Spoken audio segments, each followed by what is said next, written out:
Welcome back to the next SAP Sneak Peek of the Week video for the Australia SAP Rollout Project. Today's topic is common SAP terms that you will use and hear while using SAP at TransAlta.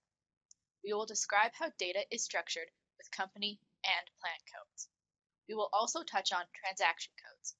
And finally, I'll explain the difference between document dates and posting dates. Let's start with how information is organized, or data, as it is called in SAP. In SAP, this data is organized in a hierarchy type structure, starting with a company code and followed by a plant code. You will see and hear a lot more about company codes and plant codes during formal training. The company code represents an independent accounting unit of the business. Plant codes are an operational unit within a company code. Both are location specific and both are 4 digits long. Each company code has its own profit center and its own profit and loss statement. Another very common term you will hear while using SAP is transaction.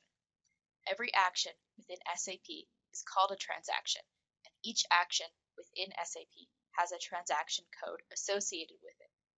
Transaction codes are often called T-codes for short.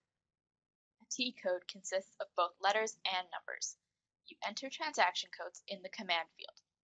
You use a T-code to go directly to any task in an SAP application faster. By entering a transaction code instead of using the menu, you can start a function in a single step. Here, I'll type in a T-code for a display purchase requisition.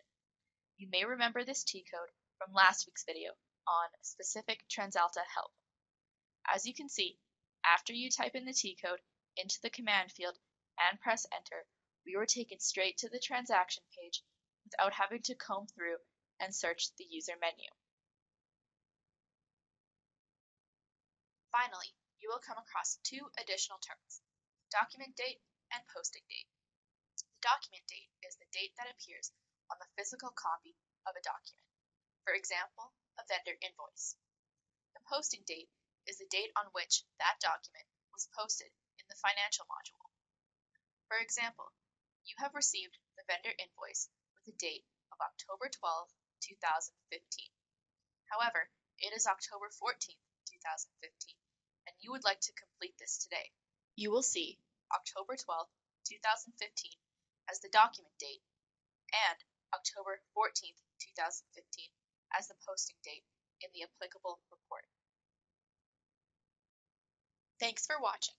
If you have any questions about the common terms presented here or any other SAP-related questions, please do not hesitate to contact us.